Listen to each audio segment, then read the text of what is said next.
Hi, guys, and welcome back to another episode of the Green Dragon Podcast. I'm your host, Aiden, And your fellow host, Tom.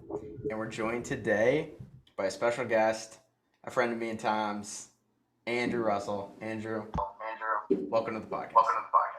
Happy to be here. Andrew, we've known Andrew, Tom. I don't know when you met Andrew, but I think I've known Andrew since I was like 8 years old. We all went to church together, and it was funny when Tom said, "Oh, Andrew wants to get on the podcast." I was like, "Oh, this is great!" Like, it's been too long since me and Andrew talked last. I think the last time I talked to Andrew was probably at like I don't know, a Christmas mass like 5 years ago or something like that. And then he went off to school, and I went off on my own way, and we haven't chatted since. So it's been good to catch up a little bit before the show. But I'm excited to have Andrew on today, and we'll have some. Well, I think we'll have some good discussions. I think we'll have some really good discussions. So I'm excited. Um, and Jake is coming on the podcast, guys. He's running late. He's having Wi-Fi trouble. The government doesn't want Jake to get on the podcast, and so they're shutting down his Wi-Fi. He's too smart. He's too smart for the pie. They know he'll break. They know he'll break the Wi-Fi waves going around. He's too smart for that. But yeah, Andrew, welcome on, and maybe we should start out with just a little bit of background, who you are, upbringing, education, interests, any of that stuff. We already know most of those things, but throw it out there for the listeners. Sure. Yeah, actually, so you and I did have one interaction within the last 5 years. I shared a meme on Instagram, and it was something, it had Aiden in the name. So I was like, oh, I wonder if Aiden's on Instagram. And turns out we were already friends. And so like shared that, you were like LOL or something, right? And that was like the whole interaction. But I remember that.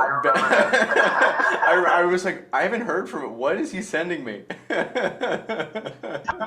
yeah, is this like life altering, or is this just a meme? Oh, it's just a meme. Cool.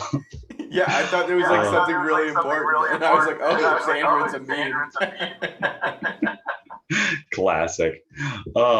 Yeah, no, like upbringing. So I'd say probably the most foundational thing was I'm the fifth child out of nine.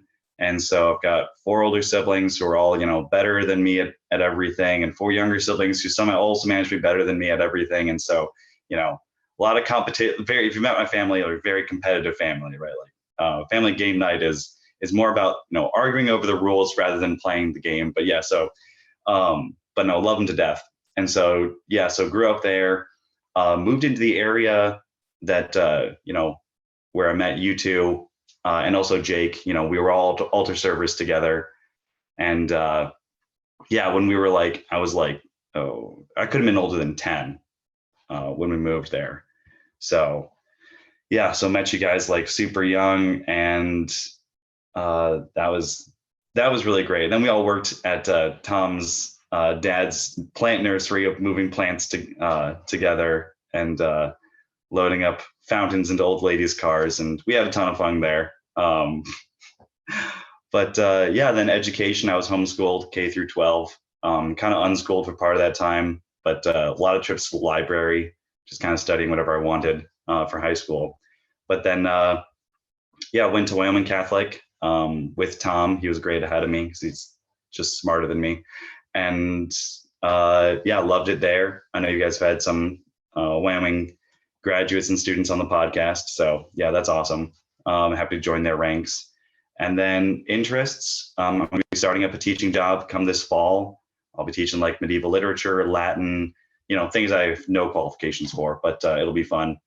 And yeah, no, my real interest is like philosophy and not so much politics because it's too complicated, but because you have to get into international stuff, and I don't understand anything I've never been outside the US, never even like, I don't understand the war in Iraq. I don't understand what's going on there, right? So things like that. But no, more like the philosophy and where do like social issues, come into play with that. And so does, the LGBTQ movement have a philosophy behind it? Like, I don't know, but it'd be good to know if it did, right? And just questions like that. So yeah, but And if you're interested in philosophy, you end up having to be interested in like plenty of other things like psychology and history and literature and, you know, everything under the sun. So you end up being like not really an expert in any one thing. You just kind of dabble in all of it. And then you can raise more questions than you can answers, things like that. But yeah, that's about me in a nutshell. Yeah, yeah. You know what? I just found I was as you were talking, I did what you're not supposed to do, and I didn't listen to you. And I went back through my DMs, and I found the message you sent me on December 11th of this year or this past year, and it's Babylon B, which is that they have fantastic stuff, and it says, "Uh-oh, someone let Aiden hold the candle for Silent Night." And then you said this legitimately looks like you, and that was our last that was our last interaction. No, and I remember that. And not only does it look like you, it also that is anyone's reaction if they handed you a candle. Like that should be everyone's like reaction. That this is not okay that Aiden has a visual candle. And yet during altar serving, they always made me the candle bearer. I always the one holding the candle. Oh my gosh, there was one time I was holding the candle at for the gospel, and there was just a spider climbing around, like a giant spider climbing around on the rim of the candle, and I was like, oh no. And then it starts dropping like on a web, like from the rim right onto me. I'm like, oh crap. So I'm like, as discreetly as possible with everyone in the congregation at Sunday Mass watching, I'm trying to like kill this spider that's on my cassock. Surplus, sorry, it was on my surplus. You broke one of the 10 Commandments. Thou shalt not kill, right in front of God. And that was the reading. No, it wasn't. That's too funny. You know, it was always the running. You know what's funny? You joke about me holding a candle, but it was always the running joke when we worked at the Planter's Pallet that if there was an issue, if something broke, if something dropped and foul, and you had to clean it up, it was always Andrew's fault. You know that, right? I hope you know that. I hope yeah, the word's gotten out. I had to deal with several lawsuits, so yeah, I'm aware. Sorry to put you through all that legal trouble. Hopefully it hasn't set you back too far. Too funny.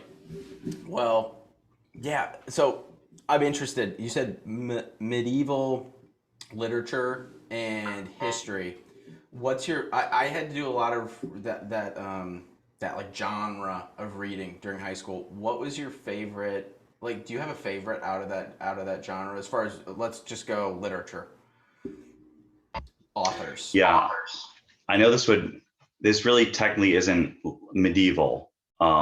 It's like it marks the beginning of like the more modern understanding of literature, but I mean Shakespeare, classic period that's not very controversial. But yeah, Shakespeare's great, and really enjoyed Chaucer. He's just he really gets the human psyche and what's going on there, and the way that he can write all these different characters interacting together, but like just he can tell so many different kinds of stories, right? I think he more than there's some medieval literature that's just all about like, okay, this is like the greatness of this enterprise, and like we're fighting against like the greatest enemy mankind has ever faced, which like there's a place for that literature, right? But the ones that I connect to more are like the psychological ones. That's where Chaucer really gets it. He writes The Knight's Tale is not the same as The Wife of Bath, right? Those are very different stories. Mm-hmm. And yeah, but the same guy wrote all of those stories. So he's just a genius that way. Yeah, that's really interesting. Are there do you feel like that style of writing has faded? Do you feel like there's authors that are in present day or in the last 100 years were able to kind of capture that? Or is that a thing do you feel like that's a thing of the past? In the last 140 years, we had Dostoevsky. So that definitely, it was still around then. But reading overall or literature overall has tended to be more psychological in a way, but also at the same time zoned in more on one specific psyche, right? So more and more authors are just writing their own personality into the main character, right? So there's like a joke where if you're going to write a screenplay and in it the main character comes out as gay, then in a way that's you coming out as gay, right? Like odds are like within the next few years, like that's what's just going to happen. Because people have a much harder time nowadays, I think, to enter into someone else's mindset. I think people have become more distant, right? There were like through social media and things like that, we're not connecting with each other like we used to and things like that. So with movements like that, we've become more distant and also maybe less with that understanding of each other.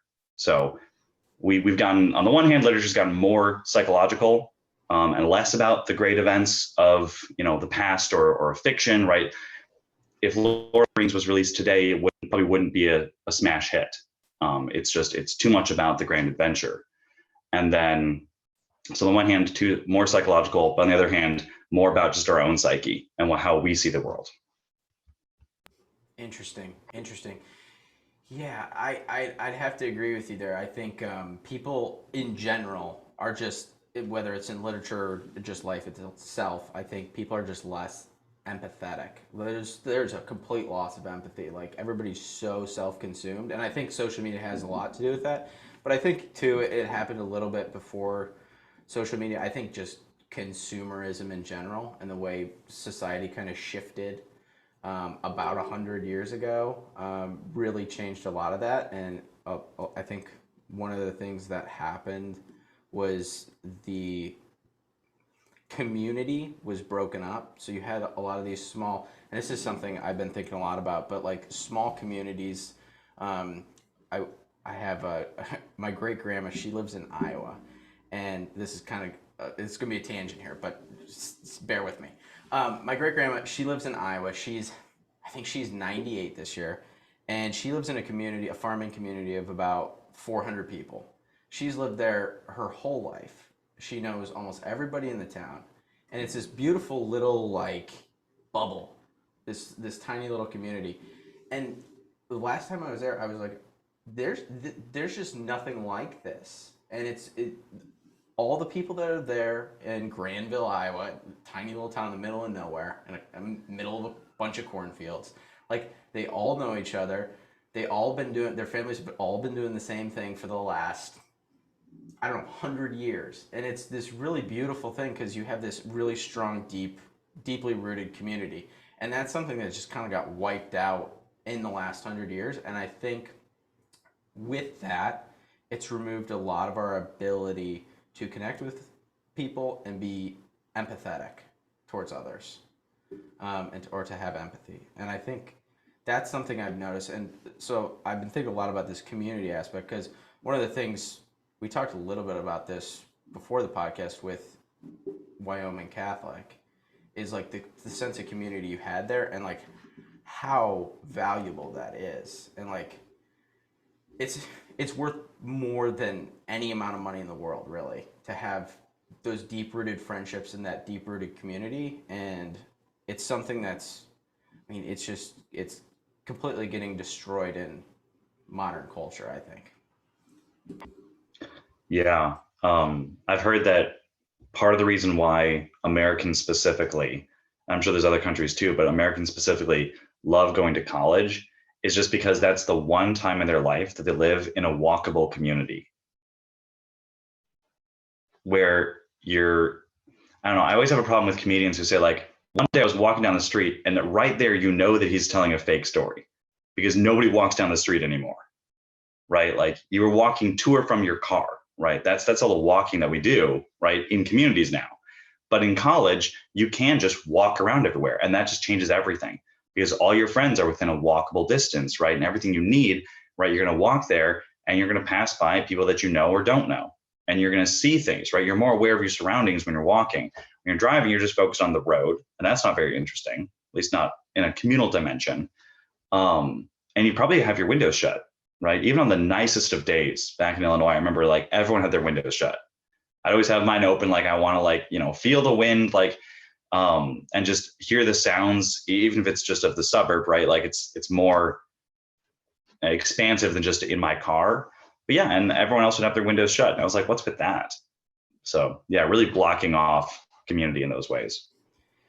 And just imagine if I feel like we're going to have a movement very soon that's going to be save the Walmarts because Amazon is taking over too much of it. Like once Amazon gets their drone, crap in order, we're not even going to have local Walmarts where we run into people from our community, right? Even that level of community will be gone, and we'll just sit in our homes, work our remote jobs, and have Amazon deliver, things directly to our doors, and never have to meet anyone outside the house.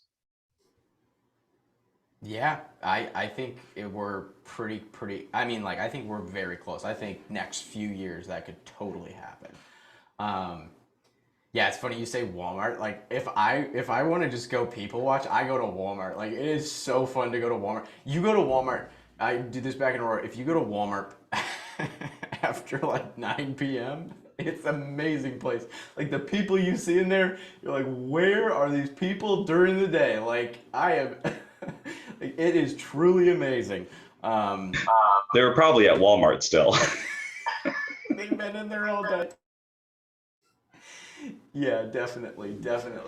Yeah, but it is funny. Like around where I live, like I'm close to Atlanta, so I'm about like 25 minutes from downtown Atlanta. But if I drive 25 30 minutes north, I'm in like small town, what would still be considered small town Georgia, which is really cool because if you go like to those towns and you just walk into the local grocery store, like everybody knows each other, and it's so like refreshing to be in a place where like people are just super friendly and they're willing to talk to you and they're not just rushing about their day. Like them being at the grocery store is just part of their interaction with everybody else. Like it's a really like you just don't get that feeling in most places anymore, and it's something that's completely lost. It was interesting. Now that Jake's here, we could talk a little bit about our 22-mile walk. Um, this past weekend, me, Jake, and Tom, along with a few other people, 3 separate locations, we did a 22-mile walk for veteran suicide awareness. 22 veterans commit suicide every day, so we're doing a walk on Memorial Day for the veterans, and it was really cool. I was carrying an American flag with me, and I was walking down this path, and this path goes through like 3 or 4 major towns. But like I had like 4 people stop me and ask like for a picture, and then I had more people just ask me what I was doing. I had a guy on a bike that rode past and said "America, hell yeah," and gave me a fist bump. Like it was really like it was cool. Like you just don't. I don't know. I never had those types of interactions in Illinois. I felt like people just kind of went about their business. So like being in the South, I feel like people are a little bit more friendly and willing to like approach you. And maybe that's just me being completely naive, but maybe those same interactions do happen in Illinois too. But it was just something I noticed, and I thought, oh, like it's really cool.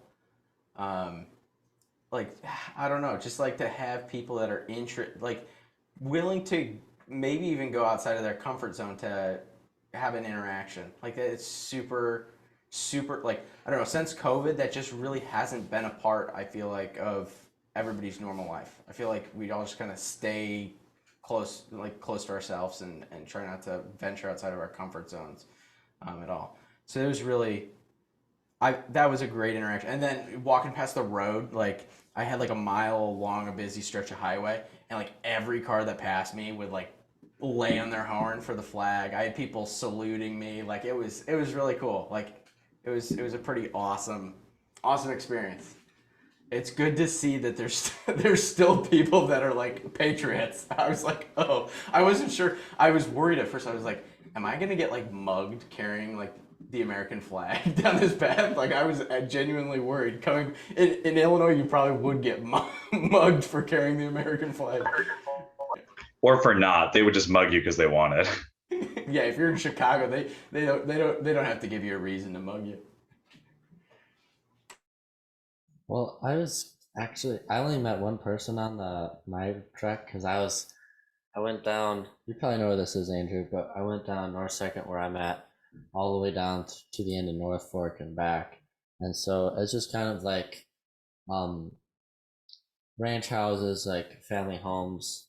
So not a lot of traffic, but it was really pretty. And I met one guy, and he used to work for the VA office, so he's like, yeah, I used to help veterans and stuff. So like, way to go! I'm so glad you're doing this, and that was cool.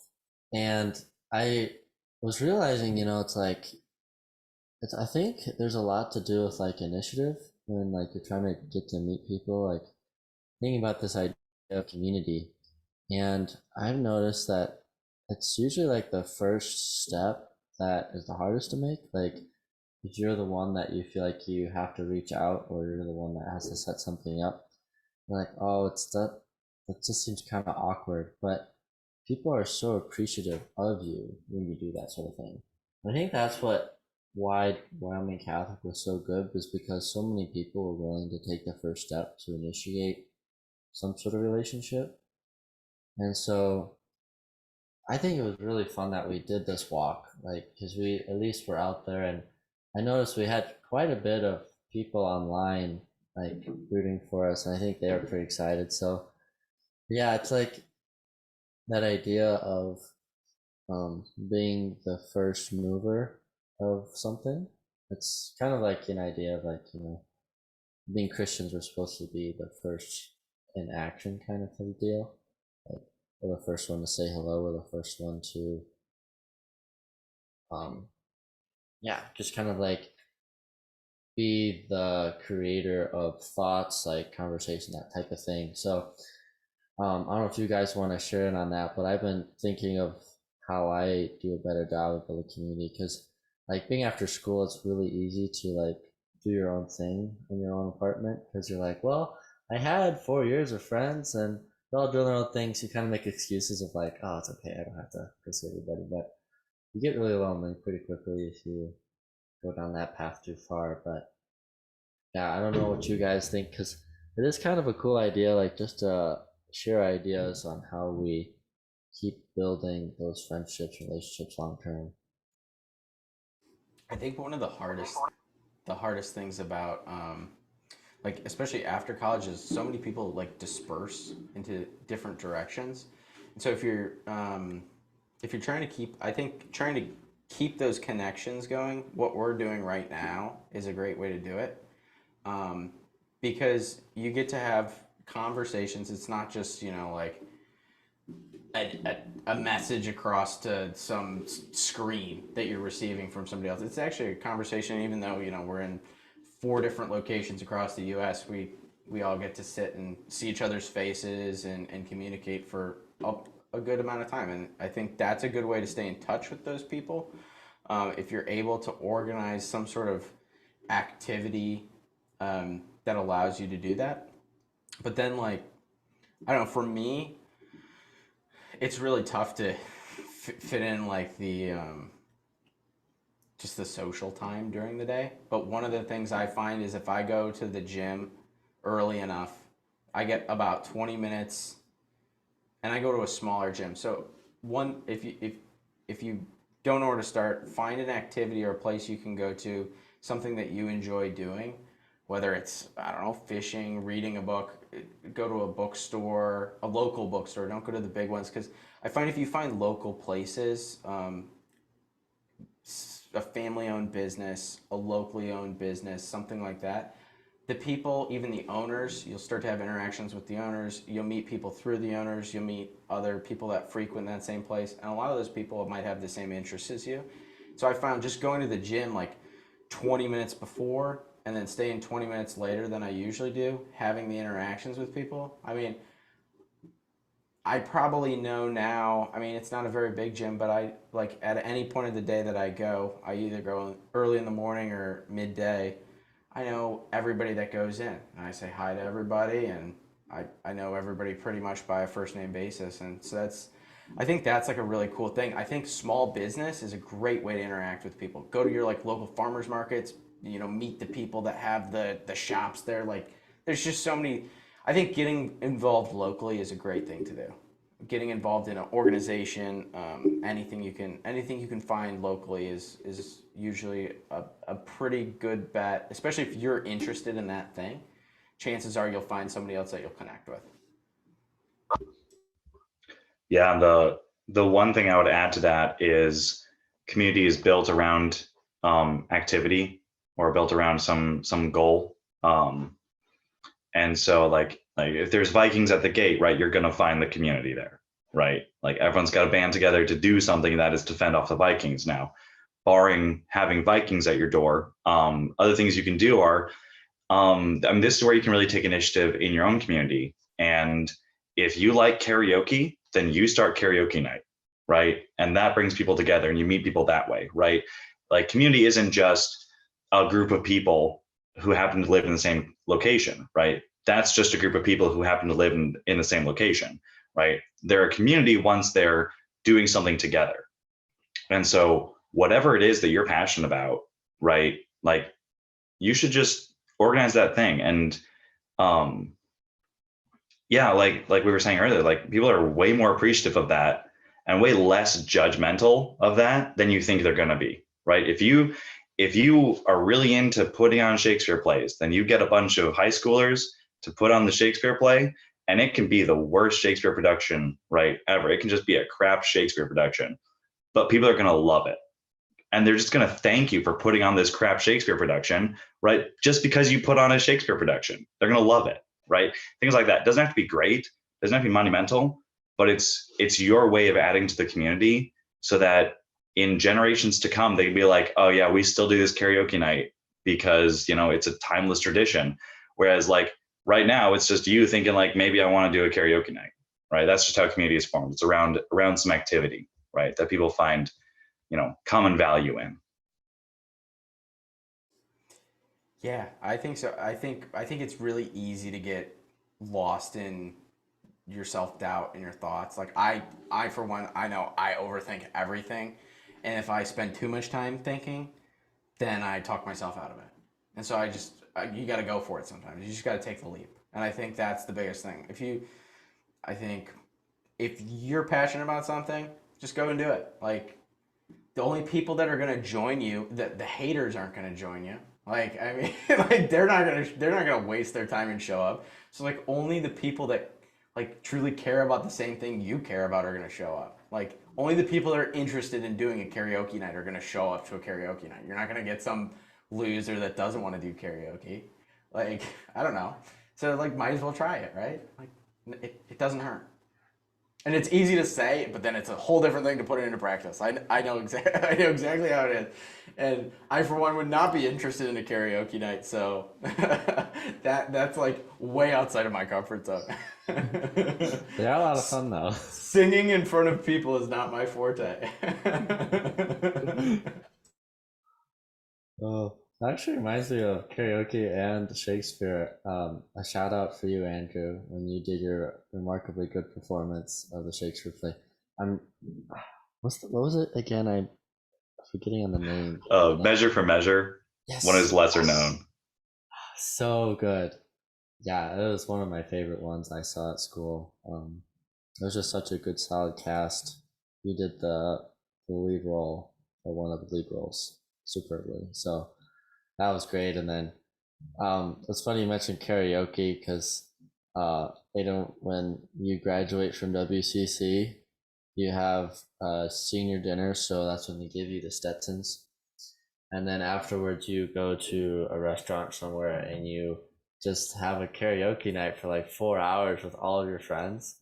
And I just remember like everything was out of key, no one could sing, like the music wasn't synced. It was so bad but so good at the same time. Like we were having such a blast. So another place of like, you know, having a good old time, not worrying about yourself and just having a blast.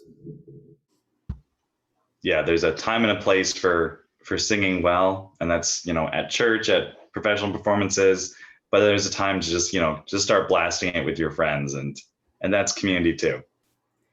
I don't know, Andrew. I don't know if you've been church sometimes. I don't know if I'd consider that singing well. You listen to that. I know some people too. I'd like to say they sing well, but that's not the case. I think as long as your heart's there. Now, karaoke, I think the only way you could get me to do it is if you got like 4 or 5 drinks in me. Then I might do karaoke with you guys. So Here's to that.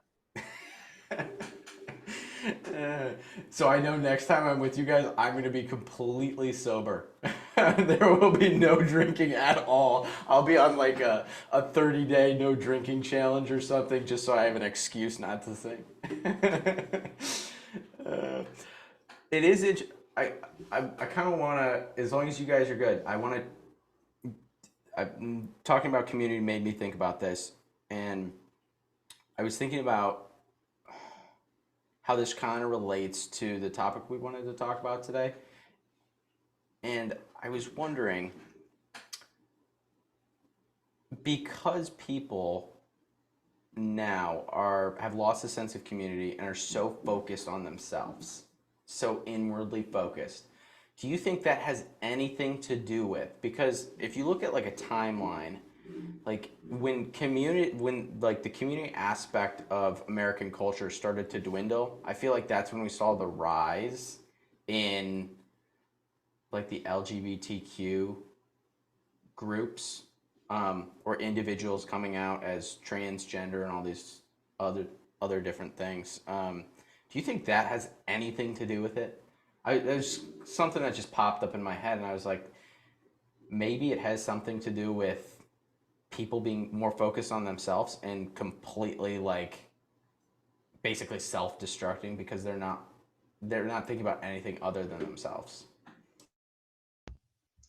Yeah, I would say that this might be too bold of a claim, but I think the common factor there would be social media, in that it has, on the one hand, really minimized the need that people feel to build community, because they, you have everything that you want right on your phone, right? So why would you ever go out and go into that very dangerous position of meeting new people, right?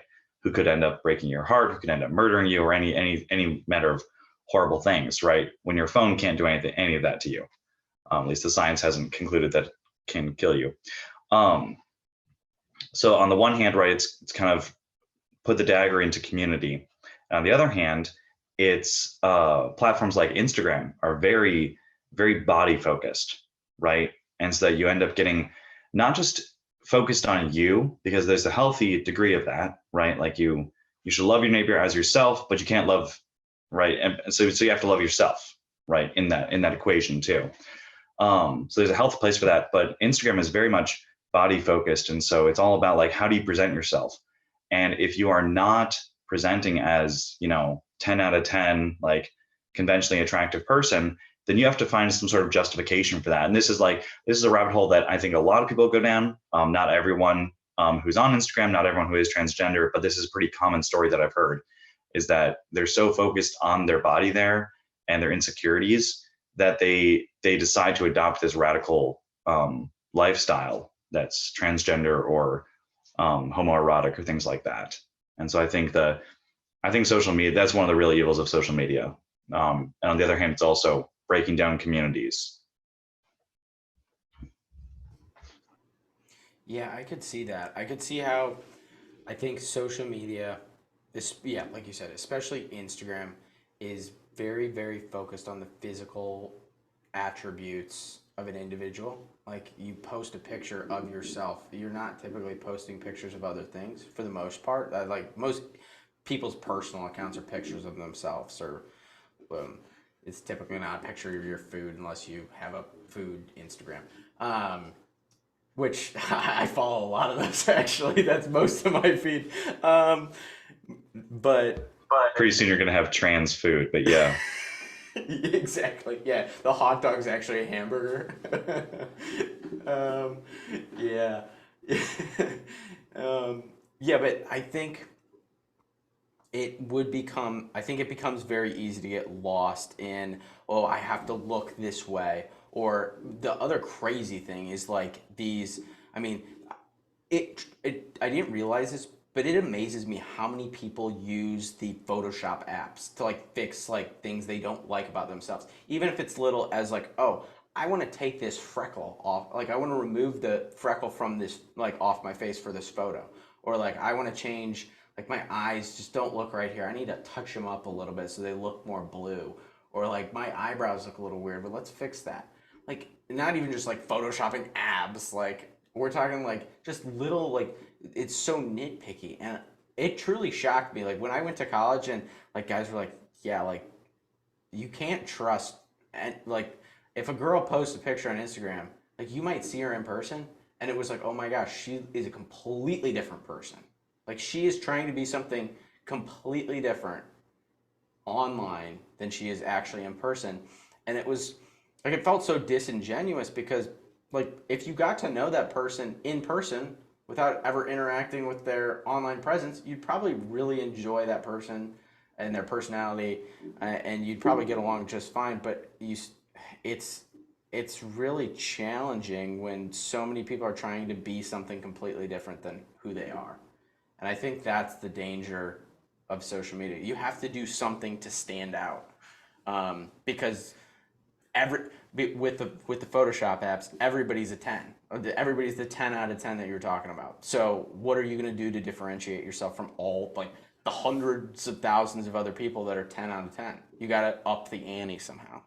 You got to be different somehow. You got to be a rebel against whatever. Like, and so you already had those like rebel archetypes like in the past, but it's just been exemplified because now everybody's perfect. So there's no room for more perfect people. You have to be completely different in some other way. Yeah, no, that's a great point too. Because it's like when you think you want something, but that thing is ultimately not going to satisfy you, right? Then once you achieve that thing, once you've got it made, right? You achieved your dream, then you got to up the ante somehow, right? And if you're not getting attention one way, right, in a society that's so attention driven, right? It's how many likes are you worth, basically? Like people determine their self-worth based on how popular they are on these platforms. And once you run out of things that draw attention, you got to do it somehow else, right? So you think I'm not worth being who I am unless people give me more attention.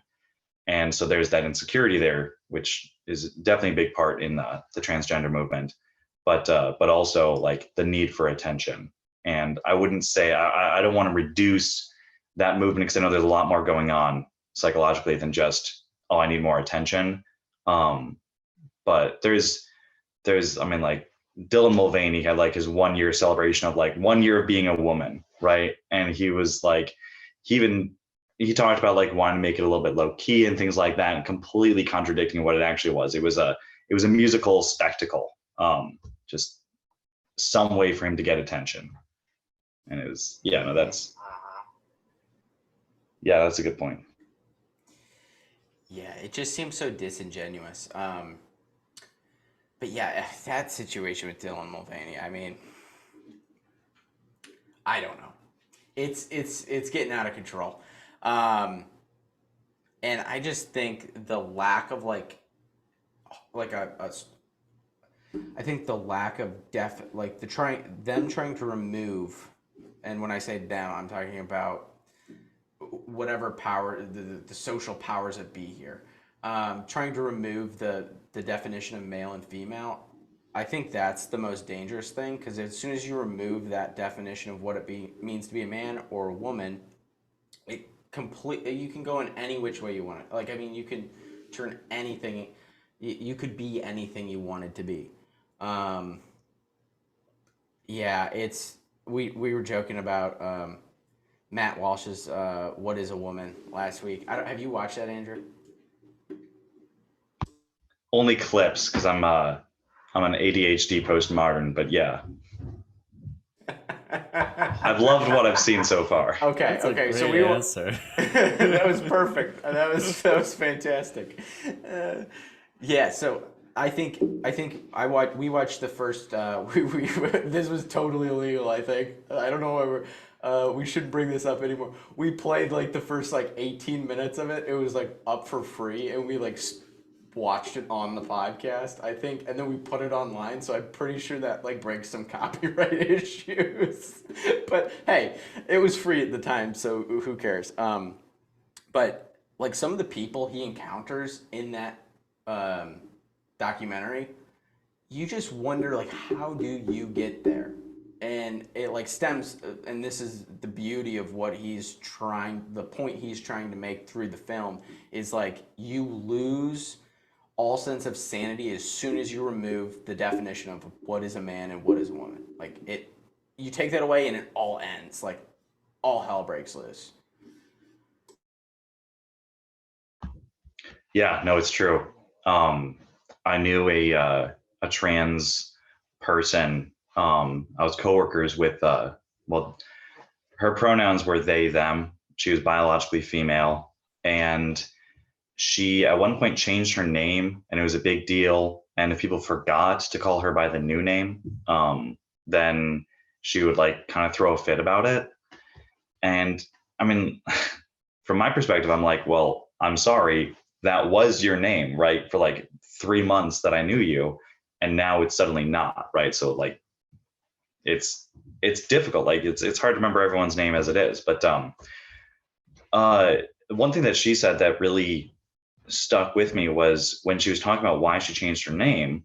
And again, she would have wanted me to be saying they them, but why she changed her name was because she said, oh, that's just the name that my parents gave me.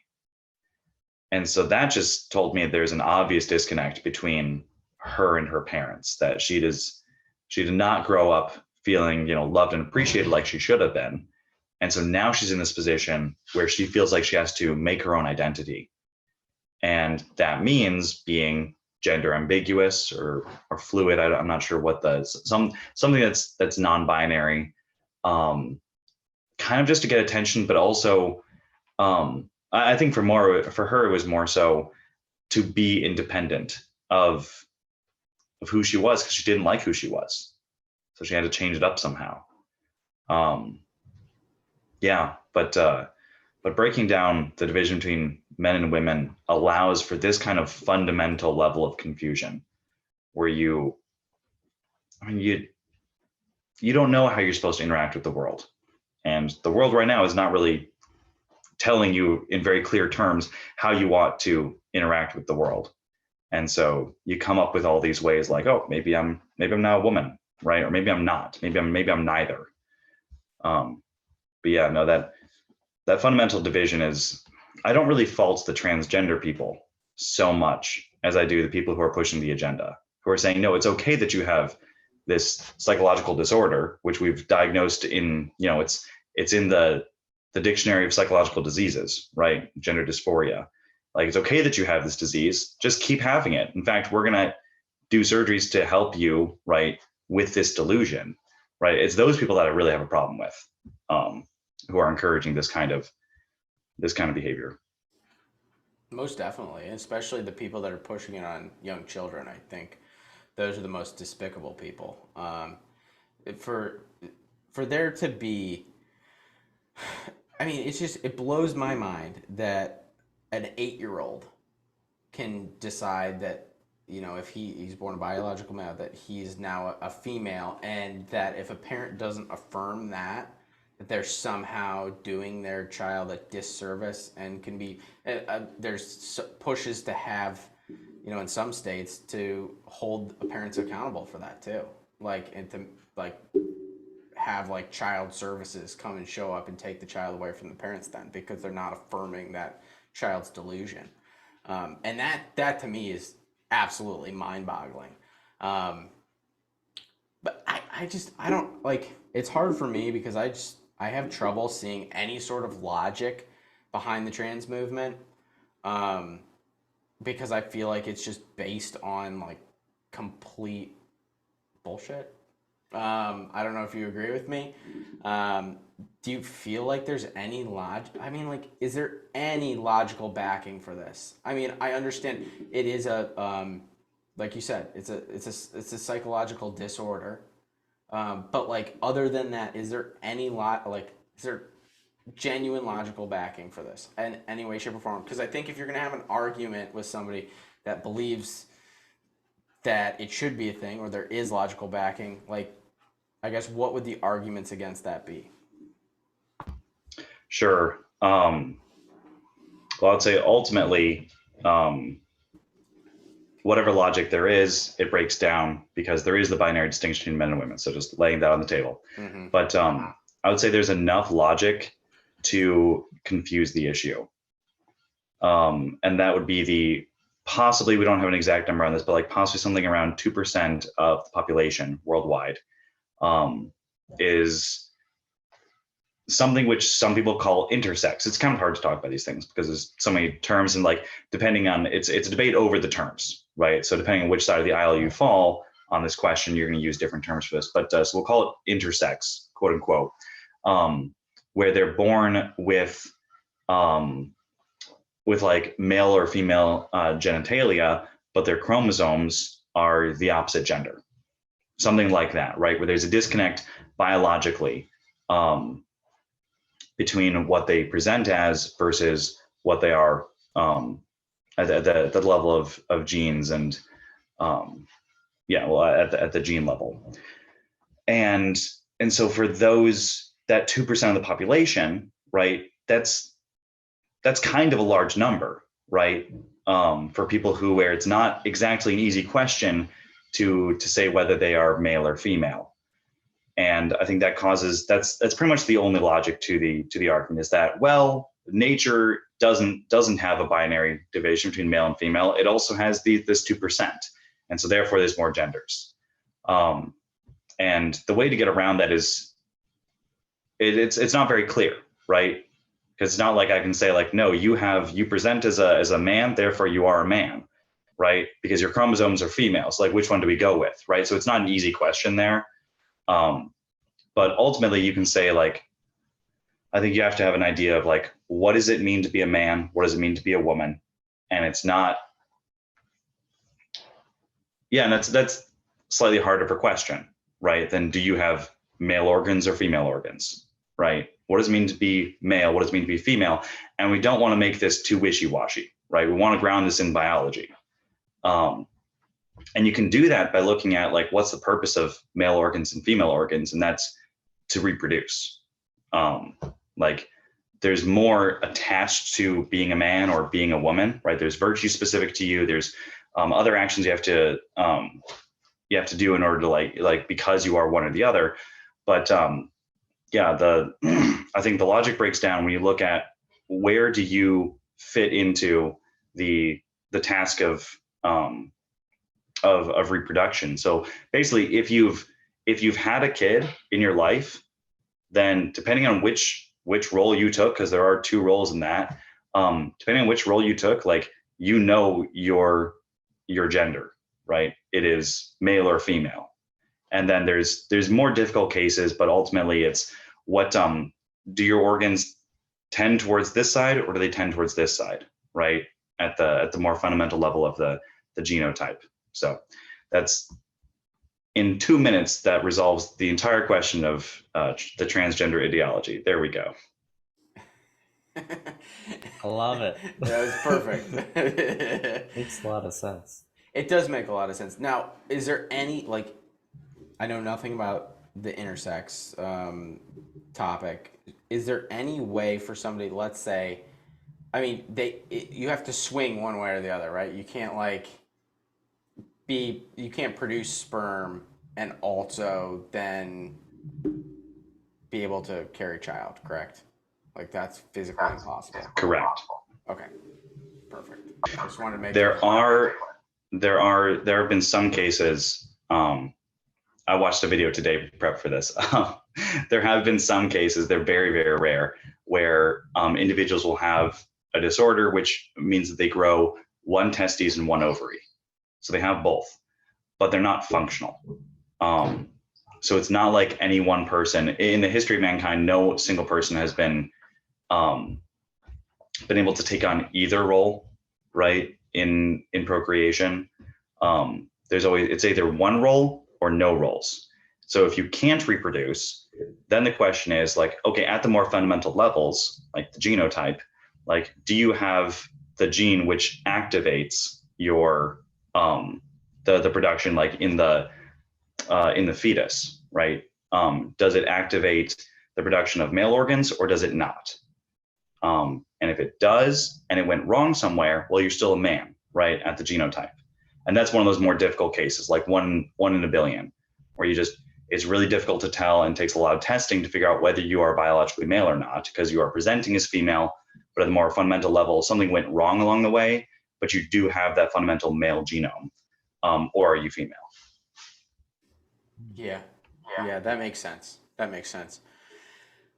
Yeah, it's a difficult discussion too, because like I think the argument that's always brought up, especially when you say, well, you're biologically male, you've got you're able to, you were born male, and they always say, well, gender and sex are two different things. And I always find that funny because I'm like, if you're a logical person, you'd say absolutely not. But like, it's hard to reason. It's hard to reason with a lot of these people. Like, I don't know if you like.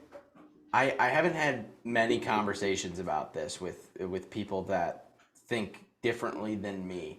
But like, how do you reason with somebody that thinks there is a difference between sex and gender, or that a female can somehow become a male? Like, it's hard for me to be able to reason with somebody that has that much delusion going on in their brain. I don't know.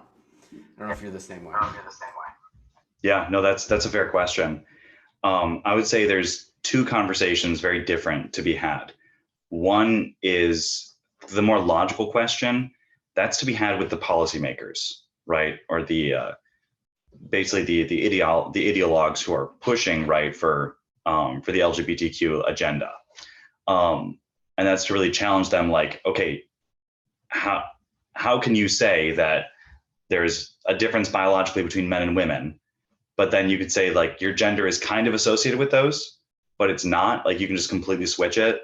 And then when a man becomes a woman, like how is that not an insult to women? Because what are they going to be like if they're not even going through hormone therapy or anything, right? If they're just, if they're a drag queen, who takes it more personally, right? Who's someone who says, I'm a woman and doesn't go through any surgery or anything, right?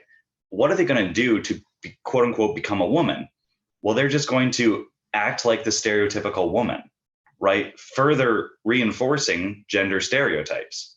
So they can't be a biological male who identifies as a woman and is also really into tanks, right? Because that goes against, because that's them in their like idea of men and women aren't into tanks, right? When in reality, plenty of women are into tanks, right? So they can't have that kind of complexity because they would get in the way of things, which is why you have like gender fluidity and true intersex people who are like, oh, no, there's like 98 genders, or there's an infinite number of genders, or it's a spectrum and things like that.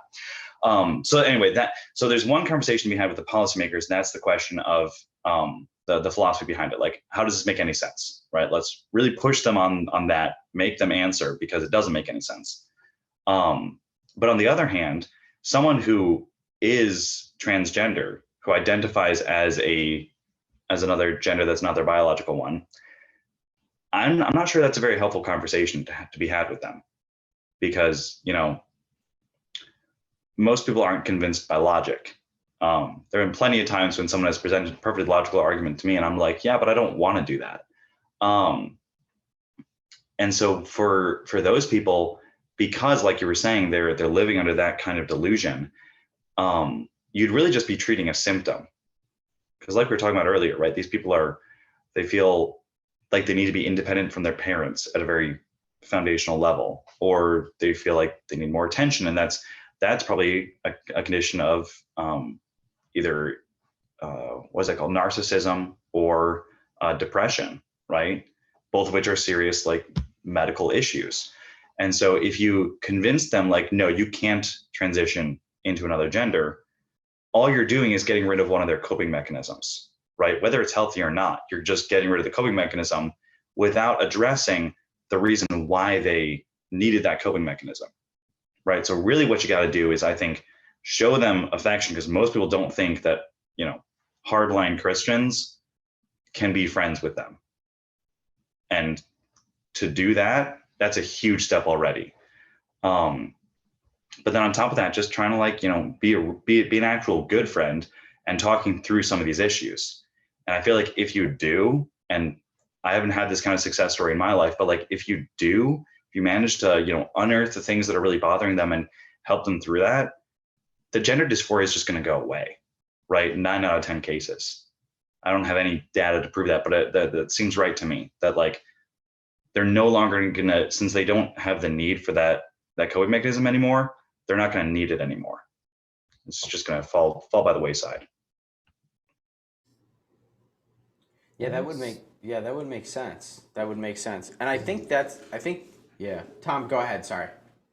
It's interesting you mentioned that because I heard that I think the largest group of people that were going through the trans phase were high school girls. And so it's really interesting that you mentioned that because I think it's mostly white high school girls that didn't really have much attention growing up. Like their parents both work, they never really have a family life. So it's like their way to find attention again. And it's really interesting that you mentioned that, Andrew, that the best way to help cure them of that idea is really just to find out the root cause of why they feel that way. That's really smart because if they probably just want a friend or something like that and they feel like they can't get a friend the way they are, maybe they think themselves as boring or they don't have a good personality, so they think if they become something else that they like that's kind of like the idea of like in school, Aiden, we talked a lot about the 3 different forms of love, and Eros was a very common topic. And that's like you want to be so close to something, like you want to find the way to like attach yourself to it. And so it's almost like I think some of this just gender dysphoria stuff is where the opposite gender likes the other gender so much that they think in order to have it, they have to become it, rather than finding that the difference is what complements the other gender more. So it's like when you're around a very womanly woman, you want to be a more manly man because that complements the woman, that we have something to give the woman as a man. If we're just another like alpha woman, we can't really do the same thing for them.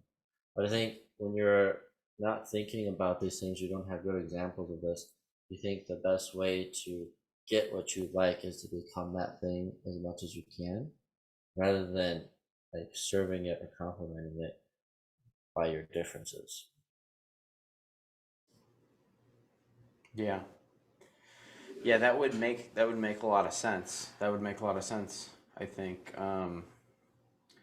And I think too, Andrew, what you're talking about with just being there for that person, and being a good friend is really important because I think the misstep a lot of people, especially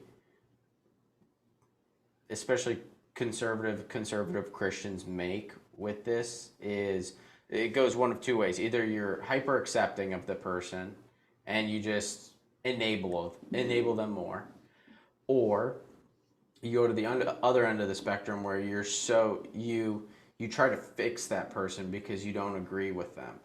You try to like convert them. And I think the role it's not a very good approach because it comes off as very disingenuous when you try to convert somebody to something. Like most of the time, especially when you have somebody that's that far, in to their delusion that or their belief, and you try to come in and tell them no. It's like telling a teenager, you can't go and drink and party, and then they rebel, right? Like it's not going to work. So I think just being there for that person as a friend, not thinking of them in any other way, just being there for them as a friend that's there to talk to them. And then when the time comes, if it's appropriate to bring up or try to help walk them or ask them a question about that and try to figure out where they're coming from, to have that empathy, but not to see where they're coming from, but and love them, but not necessarily support the delusion that they're living in. I think that's the important thing. Because I think the more that they experience genuine people loving them for who they really are, not the delusion that they're living in, I think that's when, I don't know, I could see maybe them switching their mindset on things.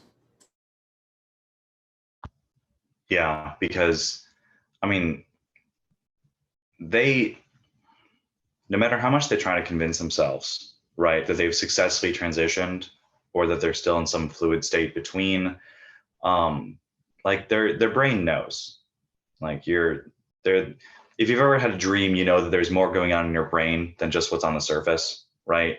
And a lot of those synapses are telling you like, no, you're kind of still a dude, right? And it's a difficult state to be in, I think, if you're living in a delusion, right? Because you don't want to, you constantly having to suppress those parts of you that are, you know, telling you that you haven't transitioned, or that are, I guess, running up against the coping mechanism. And so, yeah, difficult spot to be in. And if you can finally be released of that, then I know there's been a lot of healing, with, yeah, people who have realized that, oh, my life can have meaning outside of this, this transition.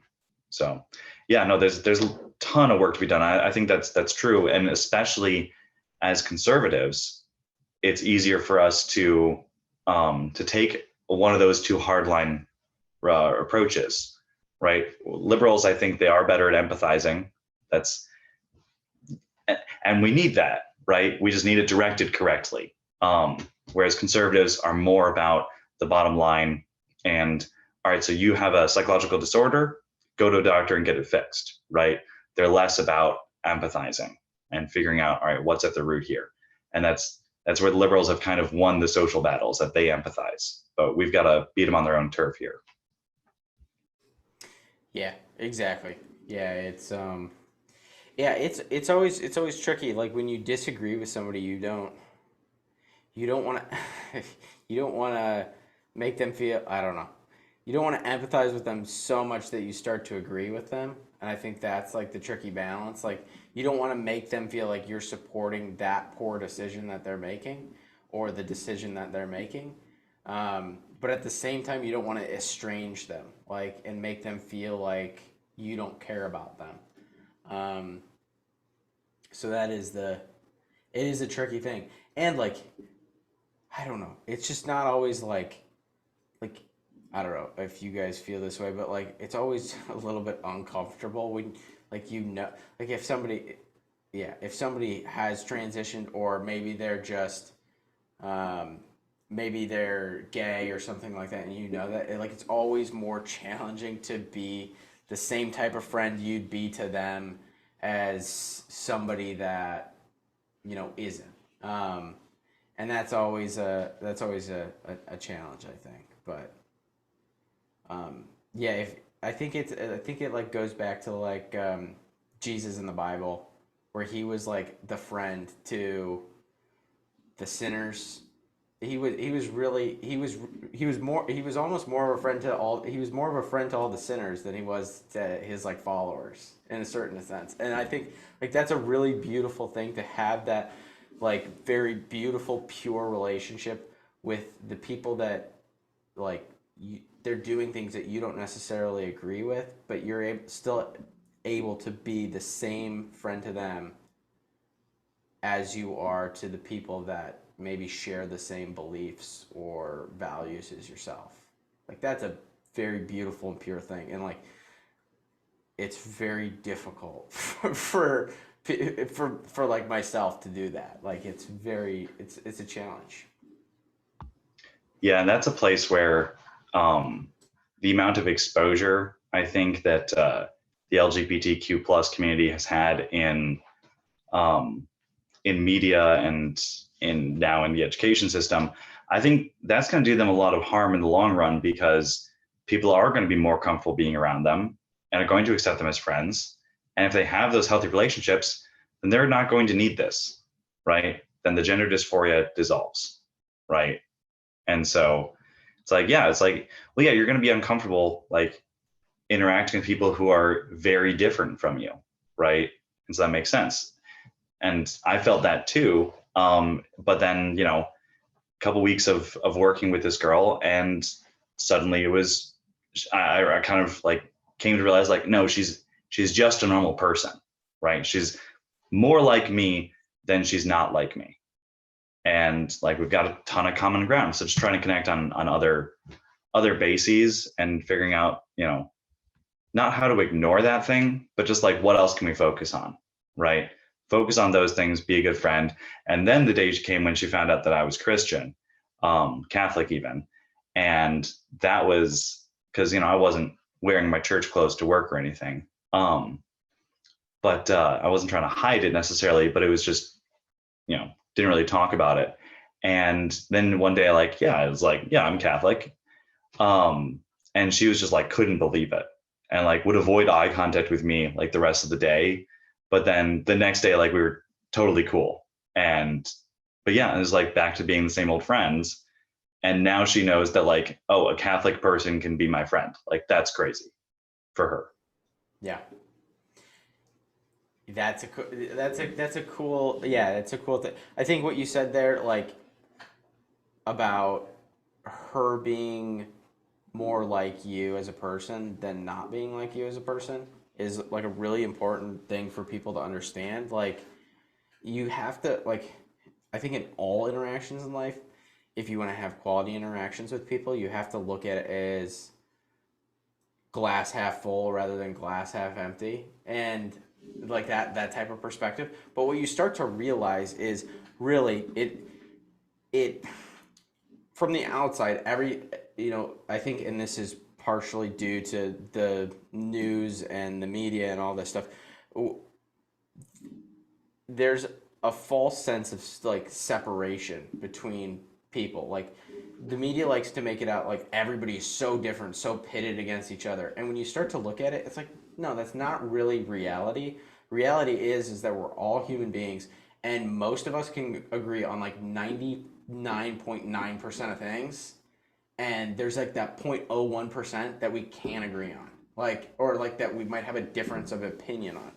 And so if we're able to look at that 99.99% rather than that 0.01%, we'll probably get along a lot better. And it's really amazing. Like I think most people can find commonality around kind of the same sorts of things, like just wanting to have a good, happy life, provide for the ones in their lives that they love, and just go about their business without being bothered. Like I think everybody can agree on that, no matter where you're from. And if you can't, then you're probably like Nancy Pelosi or a politician somewhere. Like, I mean, there's no hope for you. You've already sold your soul. Yeah, if you're a crazy person, right? If you're the abnormal who like have the most radical opinions, then you go into politics. That's just what you do. Yeah, I'm convinced of that. I'm convinced all politicians are either like aliens or socio-psychopath, like they're completely lost causes. You can't trust a politician.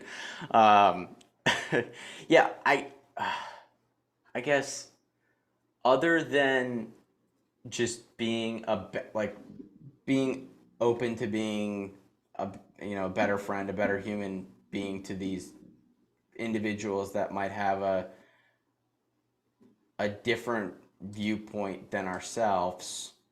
Like, is this gonna? I don't know if this situation with the gender ideology is gonna self-correct. Like, how do we approach this moving forward? I guess is my biggest question. Like it seems so crazy right now. It's like I don't know if this is it seems like it's gonna cause us to self-destruct like in the next 5 years, and I know it won't, but it seems that way right now. But like, is there any hope in sight? Like, what are like I don't know.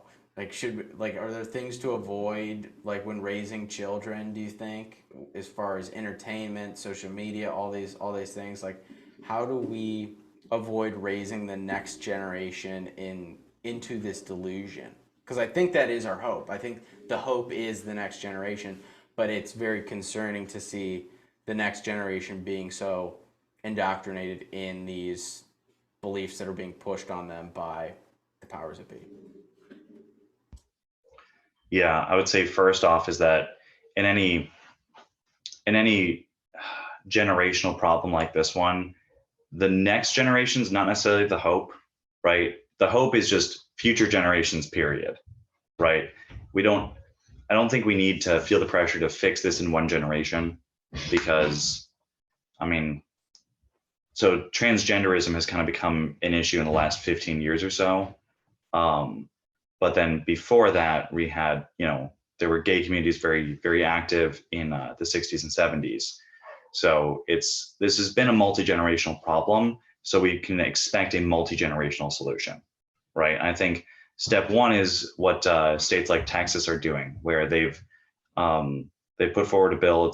It's been voted into law, but right now it's under scrutiny by the courts because like the ACLU and LGBTQ organizations, they've filed class action lawsuits against it. So right now I think the bill is suspended. It's not operating, but the bill would ban any transgender ideology from being pushed in schools, just statewide. And I think that's a great. I would have preferred if it was at the municipal level, and if all of them did that, that'd be great. But like, this is at least not the federal government, right? This is still federalism at the core. Like, we're still respecting states' rights here. So, but yeah, I think that's just a common sense bill, which prevents our kids from being indoctrinated, and takes the state's right and the state's duty to protect its children seriously. And so, yeah, just not exposing people to this, because if you have gender dysphoria, right, and if you don't know if you feel like you are a different gender than everyone says you are and that your body tells you that you are, if you have gender dysphoria, there's kind of two avenues, right? Two ways you can take that. And you can either look for treatment, right? Get an actual good psychologist to help you work through these issues so that you can be happy with who you are, right? Because that's an option there. Or on the other hand, you're going to, talk to the wrong kind of psychologist and go through therapy and do everything in your power to become the other person. Now, you can't change the gene sequence in every single one of your, 1 trillion cells. So you can never change yourself chromosomally to the other gender or the other sex. But you can do, everything in your power to ruin your life and your relationship with your own body, with who you are as a person and everything, right? So many of them commit suicide. Some of them have psychological disorders outside of the dysphoria, and their lives are not happy. And I don't think that encouraging that, if you're with those two choices, I don't think that encouraging that choice is really going to be the best thing for them. So the more it's normalized, the more people are going to choose that one. On the other hand, if you just, what we used to do, which was like, try to help them through it, right? Get a doctor, talk with the parents, and figure out how to show this person that they can be who they are and be successful and happy as who they naturally are, right? And then that's ultimately what's going to fix the problem. And also stop seeing it as a civil rights issue. Like, it's not. These people don't have a right to be the other gender. They have a right to be the gender that they are, right? Right has to live in truth. And if it's not true that they're the other gender, then I don't need to accept that they are. Yeah, well said. Well said. Yeah, it's it's frustrating. It's one of those. I think the discouraging thing is that nobody wants to.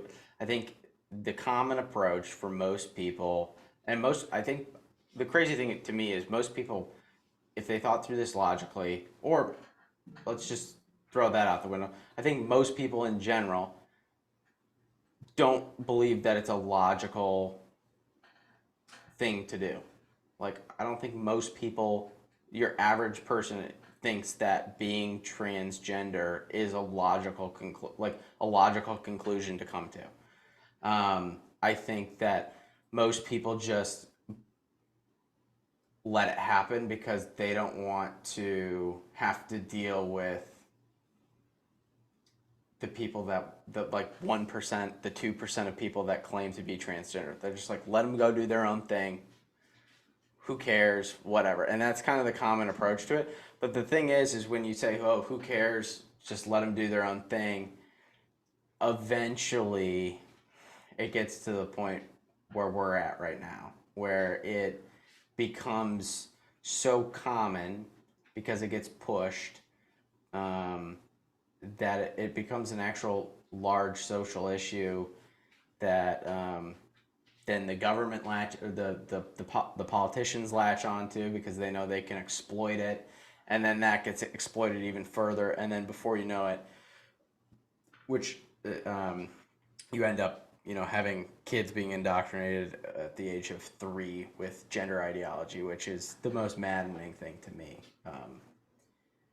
So yeah, it's something that can't be completely ignored. I think it can't just be pushed off to the wayside. Yeah. And if anyone who's of more moderate leaning, if any of them say like, oh, well, let's just leave them alone. Right. Yeah. Like you're saying, let them do what they're doing. On the political side, there are two very clear sides to this. And on the one hand, you have the people who, and I guess both sides, they'll take an inch where they can get it. Right. And so if the sex education in 6th grade, right, at a school, if that starts introducing transgender ideology there, well, then next year it's going to be 5th grade and 4th grade and eventually kindergarten, right? Where like they're, because pronouns are pretty important, right?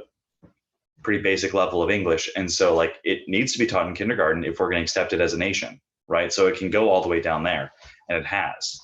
And so if they say like, oh yeah, well, by the time they're in high school, they're old enough to learn what transgenderism is. And so maybe should be okay there. So let's let them teach it in high school. Right. Well, that's a win for, right, the one side for that ideology. And if you give them that inch, they're not going to be satisfied with that, right? They're just going to keep going. And the same is true with the conservative side, right? If they pass a bill saying you cannot have this kind of transgender sex education in kindergarten through 3rd grade, well, next bill it's going to be 4th grade through 8th grade, right? And so that's true of both sides. So don't be confused and think like, oh, it's just a small bill doing not too much damage, not too much good, whatever. No, like there are two very clear sides to this, so you have to pick a side. Yes, quite definitely. I think that as soon as something gets politicized and you give an inch, you do give a mile. I mean, it's the whole. I mean, you look at. I think one of the most common examples is like Second Amendment rights, and if you look at a country like Canada, I think I saw this video clip a few years ago, and obviously they don't have the same constitution as, but they had like gun rights, and Justin Trudeau said in an interview, we will never have a registry because a registry would take away the right for citizens to bear arms. Flash forward to 2022, he makes the announcement that Canadians will no longer, after this is, so they've already banned assault weapons in 2021. 2022, they banned handguns. And he says, you no longer as Canadian citizens, he says this, you no longer as Canadian citizens have the right to own handguns. So, like, when you look at politicians, it doesn't matter what country you're from. You give an inch to politicians to take power away from the citizen, they will do it. If they see an opening to let themselves in to destruct the people and make them more dependent on the government, they will do it.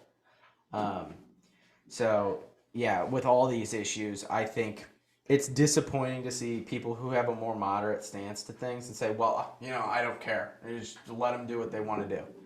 But as soon as something gets politicized, just letting people do what they want to do. It isn't about letting the individual person do what they want to do, because it is America. You can, within reason, you can do what you want to do, right? But it's when it becomes a bill, a law, and it gets politicized, then that becomes an issue for everybody, because it was like the whole thing in Canada too with and I think Jordan Peterson talked about this with the whole misgendering thing like 3 or 4 years ago.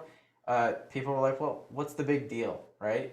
Well, he explained what the big deal was, and then all of a sudden people are getting arrested because they're committing hate crimes because they're misgendering people. So like this is the thing, like people need to understand, as soon as something gets politicized, it is it's a serious issue. You can't just ignore it. It doesn't just go away. It will affect your life at some point. And then you'll get to that point, and then you'll realize, well, why didn't I stand up for it when I actually could stand up for it? For my Right, because by then it's too late. Exactly. Yeah, your gun's already it's already gone, right? So, yeah, it's crazy. I heard something. I don't know if you know anything about this. I was listening to Joe Rogan's podcast, and he was talking about, I forget what podcast it was. He was talking about how it's common to see at the end or the fall of an empire for the people to become hyper fixated on gender, and he I forget who he was talking to, but they were talking about the Roman Empire and how towards the end of the fall of Rome, they became hyper fixated on entertainment and gender were like the two big things before Rome fell. Do you know anything about that? That's something I want to study more, and I wasn't sure if you knew anything about it, because I thought it was interesting, because it's like, well, what are we focused on right now? Entertainment and gender, right? And they're kind of converging. Yeah, no, when you have the kind of the overall trajectory of a thriving civilization is, well, they start off and they're a new society, so they have to find new ways, like the way that they fit into the world, and so there's a struggle there. Rome had that, right? Every single year they're attacked by the Volscians, and but eventually they get out of that period, and now they're kind of a superpower. And once they beat Carthage with the war with Hannibal, now they're kind of top dog in the region, right, on the Mediterranean. And that only gets, they just keep climbing the ranks through technology and whatnot, until eventually they're in this very comfortable position right around the turn of or switch from BC to AD, where they're so wealthy. And at this point, no one in Rome, like in the city of Rome, has to have a job, because they have so many colonies. I mean, Caesar pushed up to the Britons, like he conquered the Britons when there were still people in Rome who denied that Britain existed. Like that's how far away it was. And so they not only control the entire known world, like they're also expanding their empire to the unknown world. So that's the Roman Empire. And so they're so wealthy that they just like draw in tributes from their territories, and they just give it all to the people of Rome. So now you have this entire city of people who pretty much have no occupation. Like all they have to do is like wander around and glory in the fact that they are a Roman citizen. And like, what do you do all day when you don't have a job and you're wealthy as all get out, right? You're going to go to the things that are just the most pleasurable. And that's going to be, that's why gladiator fights were a thing. Like gender sins are going to be a part of, I think, every society's story, right? They're going to be, just because it's so fundamental to us, and it's such a source of, I guess, an area for perversion, such an easy area for perversion. But on top of that, right, they also have the gladiator fights. Like we don't have that per se. We do have very violent video games and movies, needless violence, but we don't actually watch people killing other people. So at least that. So that's pretty cool about America, is that we don't watch people killing other people. But yeah, no, it makes sense that it's entertainment and gender, because gender is such an easy thing to pervert. And like you're always looking for, if you're just looking for the pleasure of it, then the normal pleasures, like, so that's supposed to be derived like in marriage and the sexual act, that's going to become boring to you, right? If you're just looking for the pleasure there.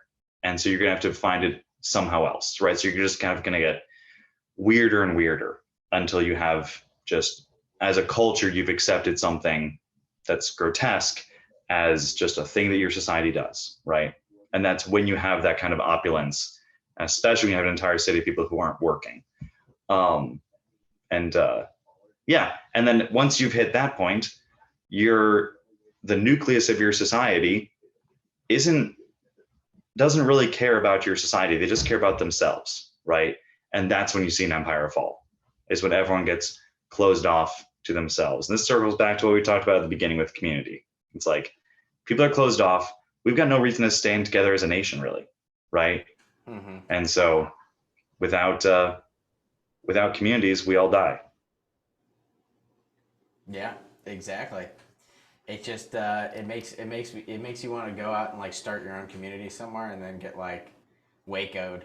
I think we talked about that in the Prepper podcast, like talking about, oh, we should go start our own community. We're like, actually, we'd probably get put on like an FBI watch list and end up getting Waco'd. But no, I think you're definitely right. It all kind of stems back to, I think when you lose sight of your neighbor, and I think that's like one of the most critical things, like in the Bible too, is like love your neighbor as yourself. Like that is a very critical thing to not just being a Christian, but just being a decent human being. And we've completely lost sight of that. And as soon as you lose sight of that, it just, all hell kind of breaks loose, and anything goes. So there is hope. We just have to reset a little bit, I think. But I know. Yeah, no. Go ahead. Well, and about just loving your neighbor, right? When Jesus says that, someone in his audience, they ask him like, "Who is my neighbor?" And that's when he tells the story of the Good Samaritan. And so, like, the way I read that is the Good Samaritan he's the one who recognizes that this Israelite, who they differ very much theologically, right? They worship at different places, and the Israelites kind of wanted to have nothing to do with the Samaritans, right? They're basically outcasts, right? They're Jewish, they're of Jewish descent, but also in the great diaspora, they were intermingled with heathens. Like, so their bloodline is tainted. So yeah, the purebred Jews, they didn't want to have anything to do with that. And so they were kind of outcasts. But it's the Samaritan who recognizes that this Jew who's been, beaten up, left on the side of the road, that he's a neighbor to that Jew. And so your neighbor doesn't have to be perfect, right? And I think that's what we got to remember now, is that we don't have to come to complete agreement. We just have to find where we do agree. And if it's the most important, like, we just have to agree on the most important things and then work on it from there. That's very well said, Andrew. I think that's the key right there. I think that's the key. Well, this was a fantastic discussion. I know we're coming up on an hour and 30 minutes, so we might cut this one or close this one out. But I think we should have you back on to discuss more, because I think we could probably do like a full part 2 on this topic and then have like 4 more topics to cover. So we'll have to cut ourselves off eventually, but yeah, I'm happy to come on again. Awesome. This was really fun. Yeah, no, this was a blast. This was a blast. So thanks for taking your time out of your evening, and this was a lot of fun, and we'll have to do it again soon. So thanks for everybody that tuned into this episode. I hope you enjoyed our conversation. I hope you felt like you were part of the conversation. If you enjoyed the show, you can drop us a like, leave us a review or a comment on whatever platform you're listening to. We really appreciate it. We love your feedback. If you are just listening to us for the first time and you like what you heard, you can go give us a follow at the Green Dragon Podcast on YouTube, Instagram, True Social. We're the Green Dragon Pod on Twitter and then Rumble. You get a exclusive sneak peek of the podcast if you follow us on Rumble. We post it on Thursdays instead of Fridays, so you get like a day early there. Trying to push people over to Rumble. But you can also listen on Spotify and Apple Podcasts as well.